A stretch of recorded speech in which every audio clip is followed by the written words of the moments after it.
They say family love is unconditional. They lied, and I believed them, until that exact moment when my world shattered into 1,000 irreparable pieces. I was running through the crowded streets of New York, my phone pressed awkwardly between my shoulder and ear, trying desperately to reach someone, anyone, who might help.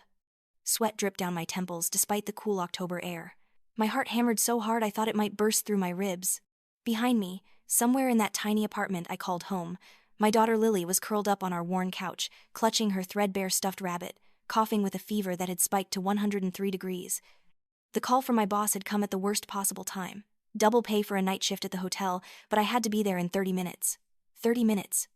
The daycare had already closed, and Lily was too sick to go anywhere anyway. I had no choice. I had to call Brittany. My sister answered on the fourth ring, her voice dripping with that familiar condescension I had learned to swallow over the years. The sound of expensive wine glasses clinking in the background told me she was already preparing for her evening. "Oh my God, Kathy, you're starting this again?" Brittany's laugh was sharp enough to cut glass. "You know, Richard and I have the symphony tonight, premium seats. Besides, your kid is not my responsibility. Figure it out yourself." The line went dead before I could say another word. I stared at my phone screen, watching her name disappear, feeling that old familiar ache in my chest. The one that reminded me I would always be the spare daughter, the one who made all the wrong choices, the one who got pregnant out of wedlock and dared to keep the baby. The one who worked 3 jobs while Brittany married a rising political star and wore designer dresses to charity galas. I scrolled through my contacts with shaking fingers. There was only one option left: Mom and Dad. Hank and Martha Miller, pillars of their community, respected members of their church, devoted grandparents to Brittany's future children but barely acknowledgeable ones to the granddaughter they already had.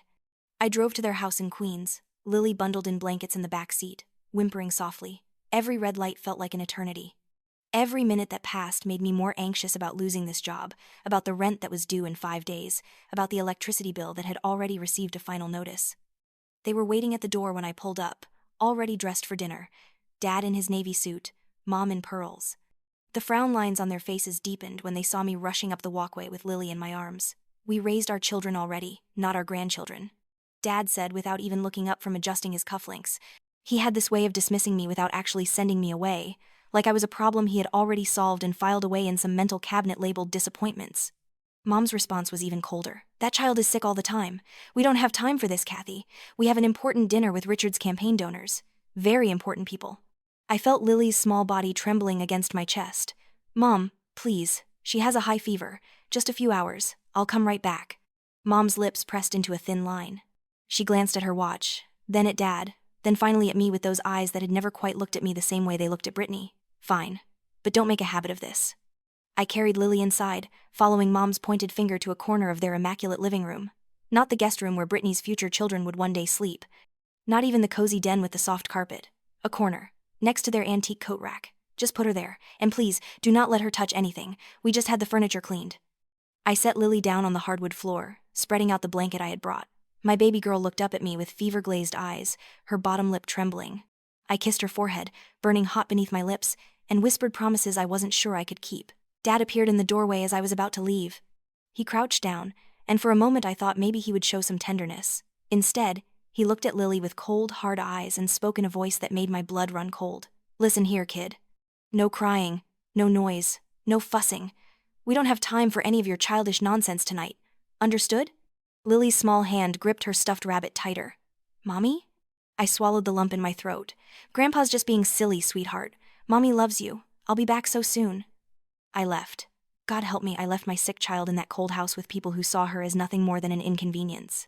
I drove through the darkening streets to the hotel, my hands gripping the steering wheel so tight my knuckles turned white. Every instinct screamed at me to turn around, but the reality of unpaid bills and mounting debt pushed me forward. The shift was brutal. 6 hours of preparing food for a private corporate event, my feet aching, my mind elsewhere. I checked my phone obsessively, but there were no calls, no updates. That should have been my first warning. Then, at 11:47 p.m., my phone buzzed with a text message from Mom. "She won't stop crying. We left her outside. Can't deal with this anymore. Enjoy your shift." I read it 3 times. 4 times. My vision blurred. The phone slipped from my hands and clattered on the kitchen floor. Outside. They left her outside. I didn't think. I threw my apron on the floor, ignoring my boss shouting after me, ignoring the concerned looks from coworkers. I ran through the hotel lobby, burst through the doors, and sprinted to where I had parked my car. The rain had started, cold October rain that soaked through my uniform in seconds. I drove like a woman possessed, running 2 red lights, not caring about the angry honks around me. My hands shook so badly I could barely hold the steering wheel. I tried calling them. No answer. Again. No answer. The rage building in my chest felt like it would consume me whole. When I pulled up to their house, every light was off. The gate was locked. I abandoned my car in the middle of the street and ran around to the back, my phone's flashlight cutting through the darkness. That's when I found her. Lily was huddled next to their garbage bins, soaking wet, her small body shaking violently from cold and fear. Her stuffed rabbit lay in a puddle nearby. Her face was streaked with tears and snot, her lips had a bluish tint, and when she saw me, the sound that came out of her was something between a sob and a gasp of relief. "Mommy, I was so scared. I called for you. I called and called, but you didn't come." I scooped her up, pressing her freezing body against mine, my own tears mixing with the rain. "I'm here, baby. I'm here now. You're safe. I've got you." I didn't knock on their door. I didn't scream or break windows or do any of the things my rage wanted me to do. Instead, I carried my daughter to the car, cranked the heat up as high as it would go, and drove home. In the rearview mirror, I could see their house, dark and silent, like a mausoleum for the family I thought I had. That night, after I had warmed Lily up, given her medicine, changed her into dry pajamas, and held her until she finally fell asleep in my arms, I made a promise. 2 promises, actually. First, that no one would ever hurt my daughter again, and second, that the people who had done this would pay for what they had done. I stayed awake after Lily fell asleep, her small body finally warm and peaceful against mine. My mind raced with images I couldn't unsee, my baby girl alone in the dark, crying for me, wondering why the people who were supposed to love her had treated her like trash. Literally like trash, discarded next to garbage bins like something to be thrown away. Around 3 a.m., I carefully extracted myself from Lily's grip and opened my laptop. My hands were steadier now, guided by something colder than anger. I started documenting everything. I took screenshots of every text message exchange with my parents and Brittany over the past year. Each one was a small piece of evidence showing their pattern of favoritism, their dismissive attitude toward Lily, their outright cruelty disguised as tough love. There was the message from Mom after Lily's 3rd birthday, when I had asked if they wanted to come to her small party at the park. "We're busy with Richard's fundraiser. Much more important. Maybe next year." Next year never came. There was Brittany's response when I asked to borrow her old crib that she had in storage. "Seriously? You expect me to give you my things? God, Kathy, you really are pathetic. How about you buy your own stuff instead of always taking from others?" There was Dad's voicemail from 2 months ago. "Your mother and I have been discussing your situation. We think it's best if you stop expecting us to be at your beck and call. We have our own lives. We've already raised our family. Maybe if you had made better choices, you wouldn't be in this position." I saved everything. Every cruel word, every dismissal, every moment they had chosen Brittany and her perfect life over me and Lily. I created a folder on my desktop and labeled it Evidence. At the time, I wasn't entirely sure what I would do with it, but some instinct told me I would need it. The next morning, after a fitful few hours of sleep, I took Lily to her pediatrician. Dr. Santos was a kind woman in her 50s who had always treated Lily with genuine warmth. She examined Lily carefully, her expression growing more concerned as she worked. "Kathy, Lily has a severe throat infection and mild hypothermia. Her body temperature was dangerously low when you brought her in. Can you tell me what happened?" I hesitated, then told her an edited version of the truth. "She was left outside in the rain for several hours last night, by family members who were supposed to be watching her." Dr. Santos's pen stopped moving across her prescription pad. She looked up at me, really looked at me, and I saw something shift in her eyes. "I need to document this in her medical records. For her safety." "Please do," I said quietly. "Document everything." She wrote me a detailed medical report, noting Lily's condition, the cause, and her professional concerns. She also gave me the names of Child Protective Services advocates, though I assured her I would never leave Lily in that situation again. As I left her office with the report in my hands, I felt another piece of my plan clicking into place. Over the next few weeks, I built my case the way a lawyer would. I started paying attention to things I had previously tried to ignore. Brittany's social media was a goldmine of hypocrisy. She posted constantly about family values, about the importance of community, about her husband Richard's campaign platform, which centered on protecting families and children. In every photo, she looked radiant, perfect, untouchable. I screenshot everything. Her at a $500 per plate charity dinner for underprivileged children while my daughter ate generic mac and cheese for the 3rd night in a row. Her posting about how blessed she was to have such supportive, loving parents on the same day Mom had texted me that Lily's cough was attention-seeking behavior. I learned that Richard's campaign had a major fundraising gala planned at the Grandview Hotel. My hotel. The one where I had worked my way up from housekeeping to logistics coordinator over 5 years. The irony wasn't lost on me. I shared some of what had happened with Sarah, my coworker, and one of the few real friends I had. We were having coffee in the hotel break room when I finally told her about that night. Not all of it, just enough. They left Lily outside? Sarah's coffee cup stopped halfway to her mouth. Kathy, that's not just cruel, that's criminal. I know. What are you going to do? I looked at her carefully. Sarah was good people, the kind who brought homemade soup when someone was sick, who covered shifts without complaint, who genuinely cared. I'm going to make sure it never happens again. Something in my voice must have conveyed the weight of what I meant because Sarah leaned forward. Whatever you need, I mean it. Those people deserve everything that's coming to them. In the meantime, my family noticed my silence. The calls and texts started after about a week. First from Mom, casual inquiries about whether I was still upset about that night. Then from Brittany, annoyed messages demanding to know why I was being dramatic and making this all about me again. Brittany even showed up at my apartment one evening, pounding on the door hard enough to wake Lily from her nap. I opened it just a crack, keeping the chain lock engaged. What is your problem? Brittany hissed, trying to peer past me. Mom is devastated. She thinks you hate her. I wonder why, I said flatly. Oh my God, you are so petty. Lily was fine. It was barely raining. You always blow everything out of proportion because you're jealous. You've always been jealous that Mom and Dad chose me, that I have a real life, a real marriage, real success. The urge to scream at her, to grab her by her perfectly styled hair and show her exactly what I thought of her real life, was almost overwhelming. But I had learned something important in those sleepless nights. Rage was useful only when it was cold. Hot anger made you sloppy. Cold anger made you strategic. You're right, I said calmly. I've always been jealous. Now, if you'll excuse me, I need to take care of my daughter, the one your parents left outside like garbage. I closed the door. Brittany shouted for another minute, then I heard her heels clicking away down the hallway. I leaned against the door, my heart pounding, but a small smile playing at my lips. Every interaction with them now felt like gathering ammunition. They had no idea what was coming. Richard's gala was scheduled for November 15th, exactly 3 weeks after that terrible night.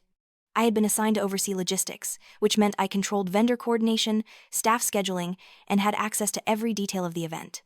I made sure Sarah was assigned as the primary event coordinator.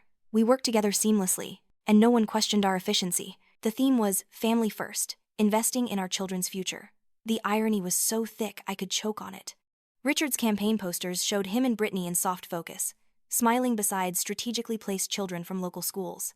His platform promised stronger protections for vulnerable children, better funding for family services, zero tolerance for child neglect. I studied those posters for hours, memorizing every word of his promises. Then I drafted something of my own. Lily and I sat together at our small kitchen table one evening. She was feeling better now, the antibiotics had worked, though she still had nightmares about the cold and the dark. I gave her crayons and paper. Baby, can you write down how you felt that night, when you were at Grandma and Grandpa's house? Lily's small face grew serious. She picked up a purple crayon and wrote in her careful, wobbling 6-year-old handwriting, Grandma put me outside by the trash. It was cold. I was scared. I cried. I called Mommy, but she didn't come. Why did Grandma leave me in the dark? I had to leave the room for a moment, pressing my hand against my mouth to keep from sobbing. When I came back, I helped Lily finish her letter. We attached copies of Mom's text message, the medical report from Dr. Santos, and several screenshots of Brittany's social media posts about family values and Richard's campaign promises to protect children. I put everything in a nice cream-colored envelope. On the outside, I wrote in elegant script, a contribution to Family First. The night of the gala arrived with unseasonably warm weather. The Grandview Hotel ballroom had been transformed into something out of a magazine spread. Crystal chandeliers, white orchids on every table, ice sculptures in the shape of hands cradling children. The guest list read like a who's who of New York society and politics. I wore my hotel uniform and stayed mostly in the background, coordinating the catering staff and ensuring everything ran smoothly. Sarah caught my eye several times throughout the evening, giving me small nods of encouragement. We had practiced this timing a dozen times. Everything had to be perfect. Richard and Brittany held court in the center of the room, surrounded by wealthy donors and political allies.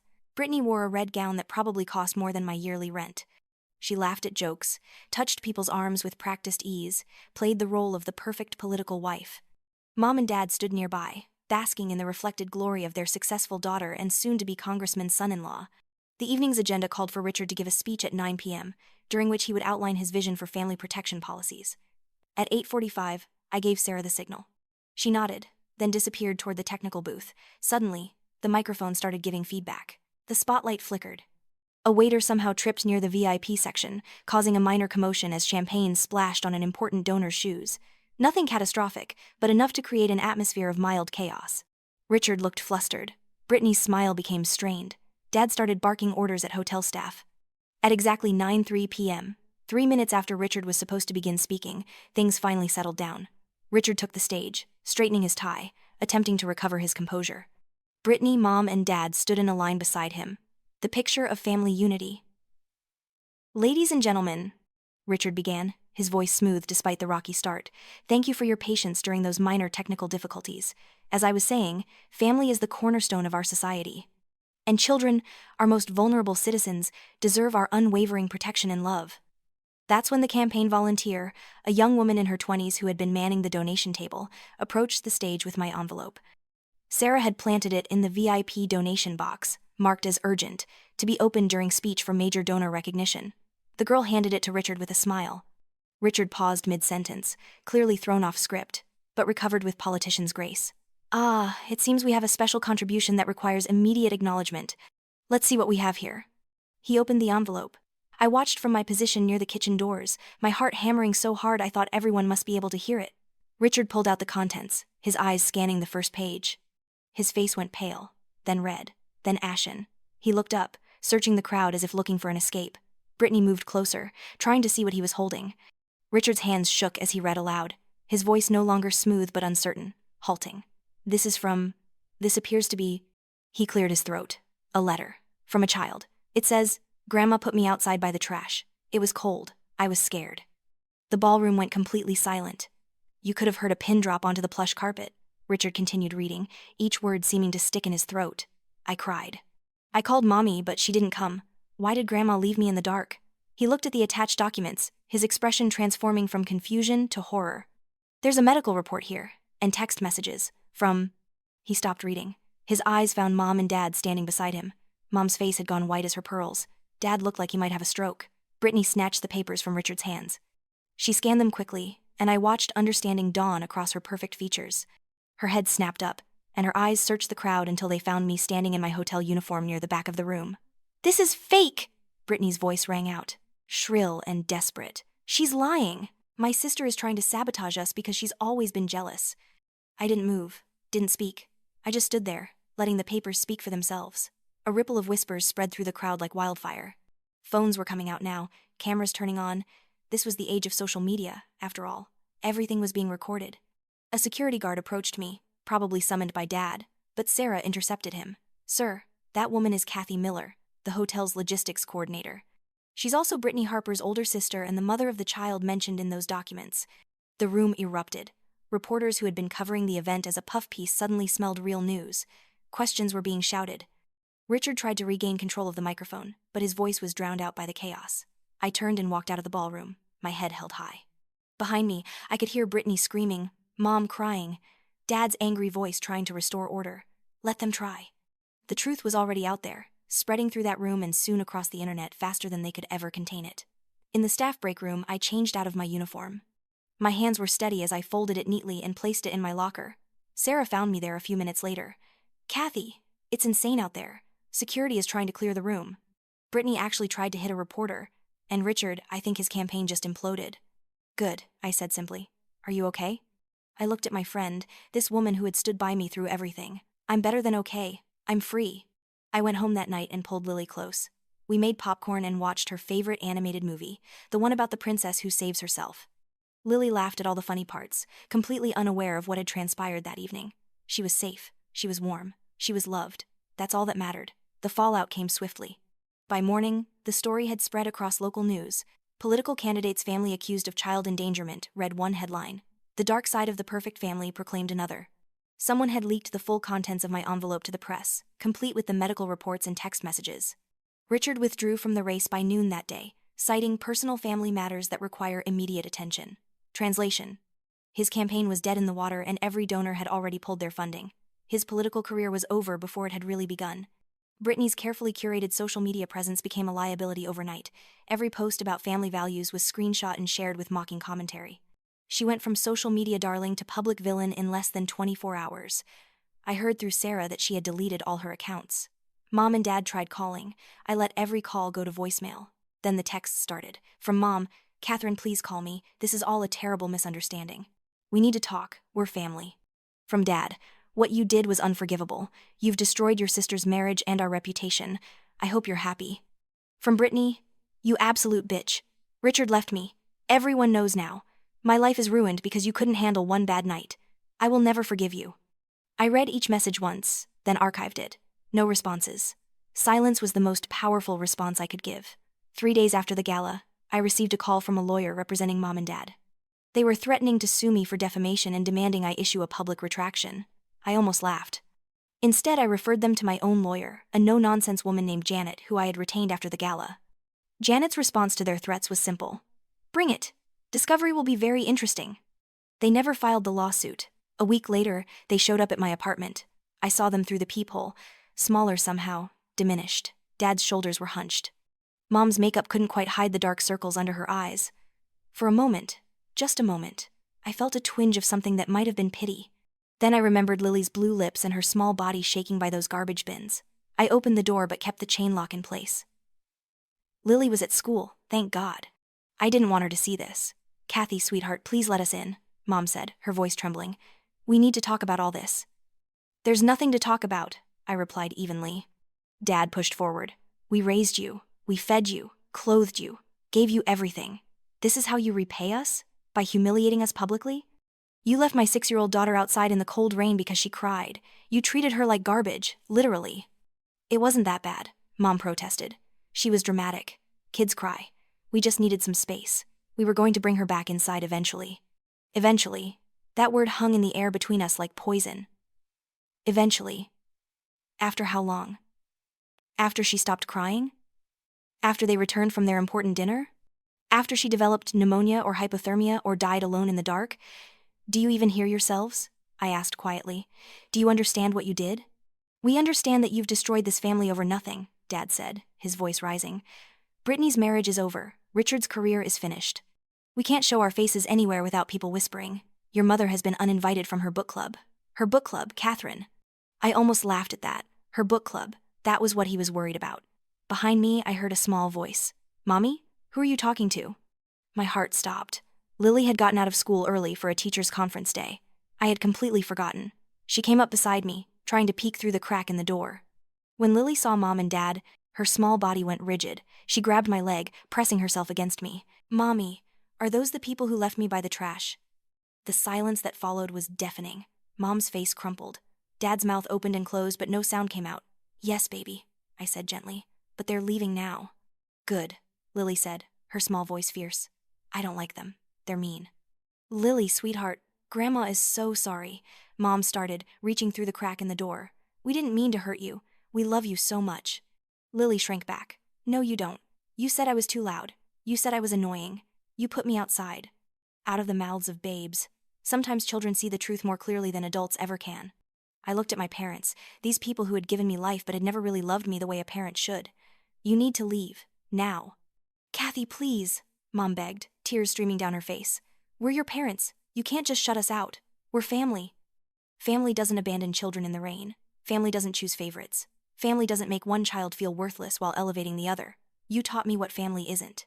And now I'm teaching Lily what family is. I closed the door. They stood outside for a long time, knocking, pleading, then finally shouting. I heard Dad's voice, angry and imperious, demanding I open the door. Then Mom's softer crying. Then nothing. Lily and I sat on the couch, and I held her close. "Are they going to come back?" she asked. "Maybe," I said honestly, "but they can't hurt you anymore. I won't let them." "Promise?" "I promise." We stayed like that for a while, just breathing together, safe in our small apartment that was ours, truly ours, free from the weight of expectations we could never meet, and love we would never receive. That evening, I did something I had been planning for weeks. I had quietly been looking for better job opportunities, something that would give Lily and me a fresh start. A position had opened up at a hotel in Boston, assistant hotel manager with significantly better pay and benefits. I had interviewed over video call, and they had offered me the job. I called them back and accepted. 6 weeks later, Lily and I moved to Boston. We left New York behind, along with everyone who had ever made us feel less than worthy. The move wasn't easy, change never is, but it was necessary. It was our chance to build something new, something better, something that was truly ours. Our new apartment was small but bright, with big windows that let in the morning Sunday. Lily loved it immediately.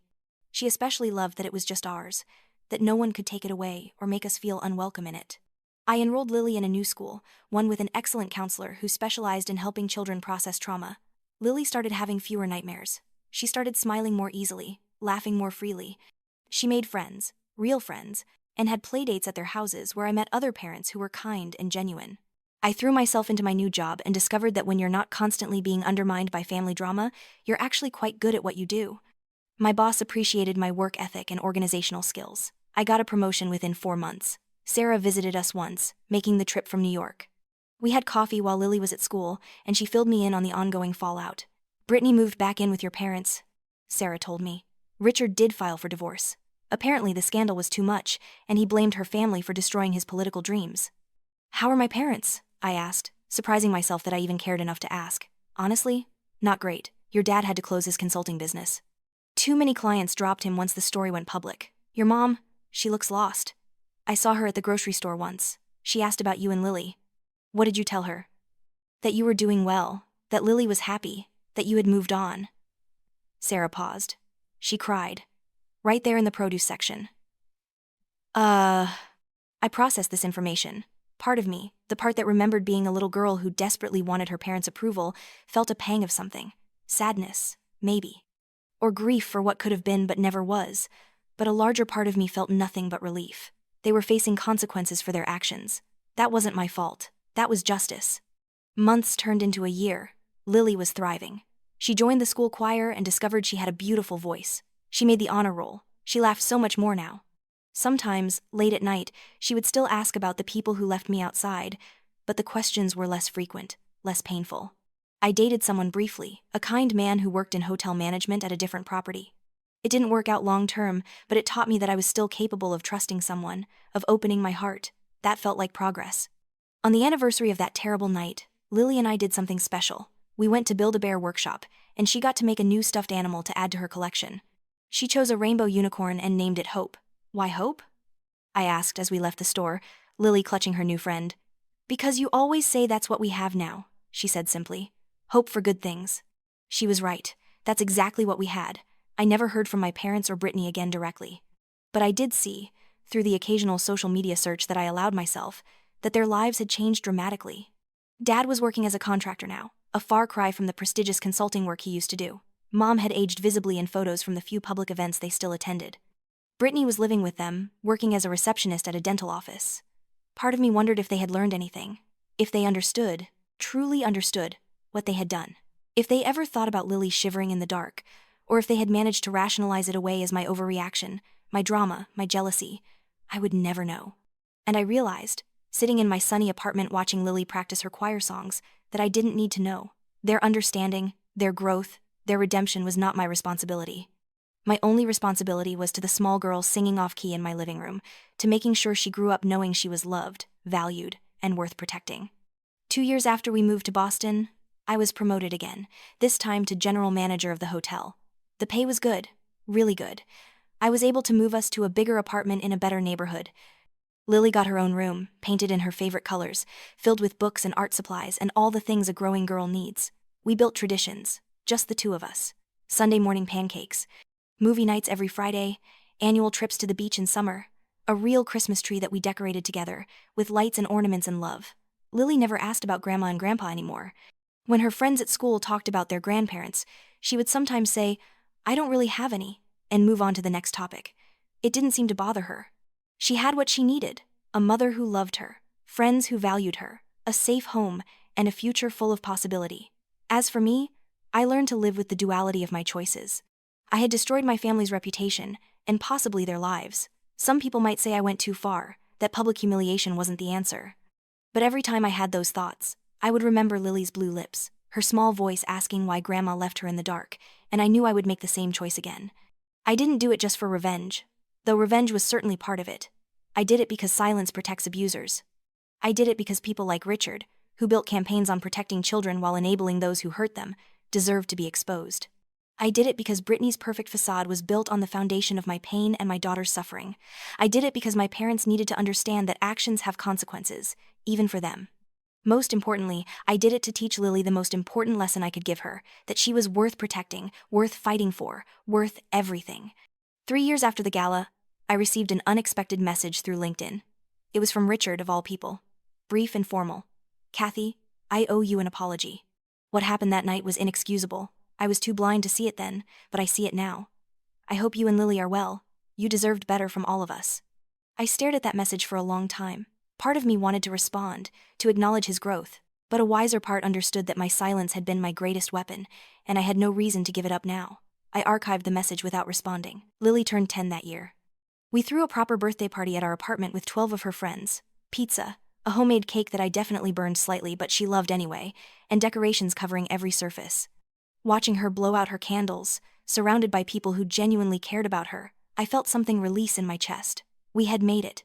We had built a life that was ours, untainted by toxic expectations or conditional love. We had survived and then thrived.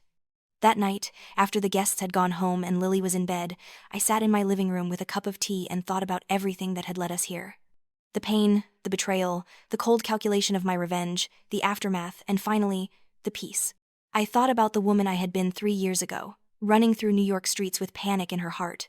I thought about the woman I was now, confident, successful, whole. They were the same person but also completely different. I had learned that love, real love, doesn't require you to diminish yourself. It doesn't ask you to accept cruelty in the name of family harmony.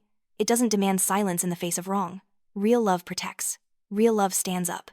Real love says, no more, not to me, and not to mine. My phone buzzed with a text from an unknown number. I almost didn't open it, but curiosity got the better of me. Kathy, it's Brittany. Mom is sick. Cancer, stage 4. She's asking for you. Please. I know you have no reason to care, but she's dying. Dad is barely holding it together. Could you at least call? For her sake, not ours. I read the message 3 times. My first instinct was to delete it, to maintain the wall I had so carefully constructed. But something made me pause. Not guilt, not obligation, but a strange kind of curiosity about what I would feel. I didn't call that night, or the next day. But a week later, I did something unexpected. I wrote a letter. Not to Mom, but to all of them. I received your message about Mom's illness. I'm sorry she's suffering. I don't wish pain on anyone, even those who caused me pain. But I want you to understand something. The door you're knocking on now is the same door you closed when you chose Richard's campaign over Lily's safety, when you chose your reputation over your granddaughter's well-being, when you chose everything and everyone except us. I have built a life for my daughter where she knows she is valued, where she is safe, where she is loved without conditions. That is my priority, my purpose, my peace. I hope Mom's final days are comfortable. I hope she finds peace with the choices she made, but my presence won't bring her that peace, because my presence was never what she wanted. She wanted compliance, silence, and acceptance of unacceptable behavior. I can't give her that, even now. Take care of yourselves. Learn from this.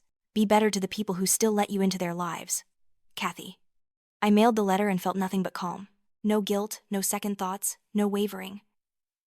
I had said what needed to be said, and that was enough. Mom passed away 6 weeks later. I learned about it from an obituary that Sarah sent me. The funeral was small, Sarah told me later. Just Dad, Brittany, a handful of old friends who hadn't abandoned them, and Richard, who apparently showed up out of some sense of obligation. Lily asked about it once, when she overheard me on the phone with Sarah. Did the lady who left me outside die? Yes, sweetie. Are you sad? I thought about that question carefully. I'm sad about what could have been, about the grandmother you deserved to have but never got.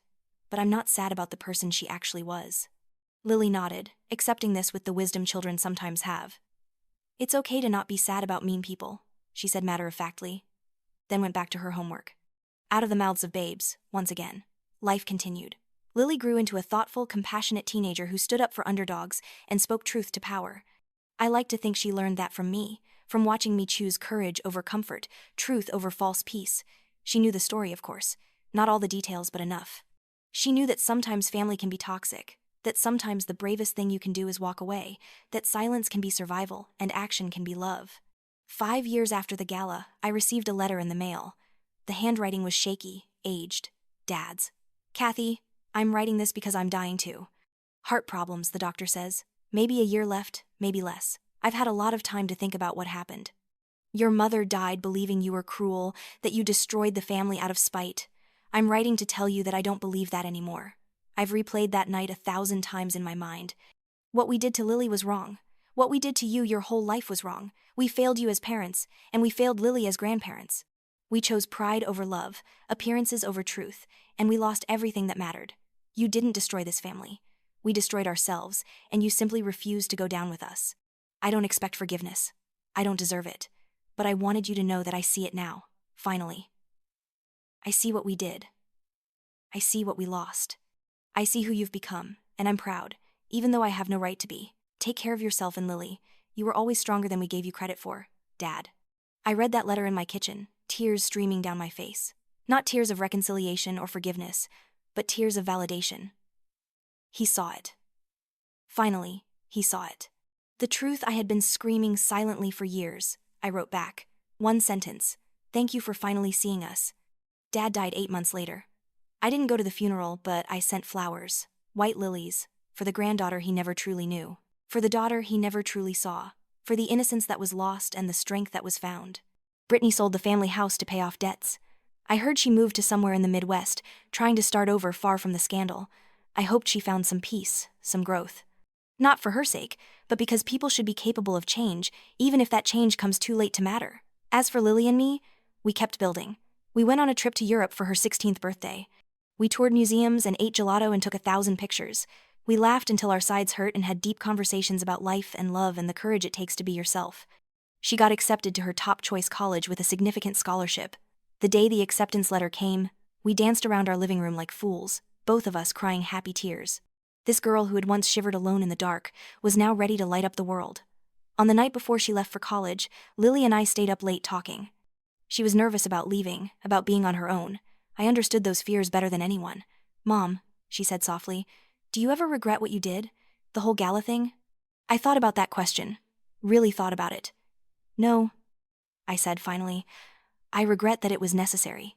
I regret that we lived in a situation where that kind of action became the only way out. But the action itself?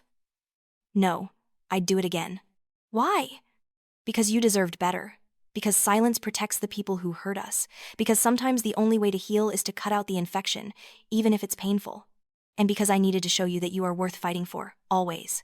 Lily hugged me then, tight and fierce. I'm going to be okay, you know, because you taught me how to be strong. You were always strong, baby. I just made sure you knew it. The next day, I helped her move into her dorm. As I drove home alone for the first time in 18 years, I didn't feel sad. I felt accomplished.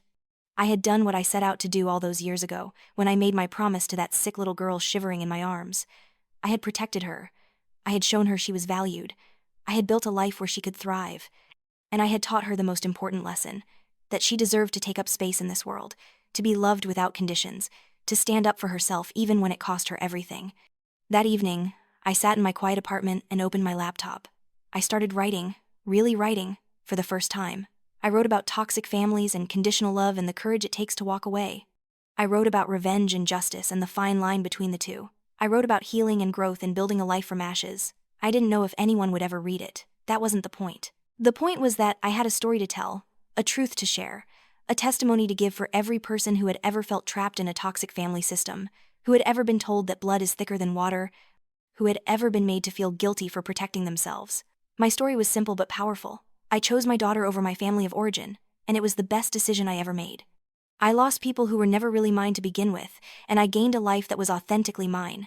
I burned bridges that were already rotting, and I built new paths that led to solid ground. Was I cruel? Perhaps. Was I justified? I believe so.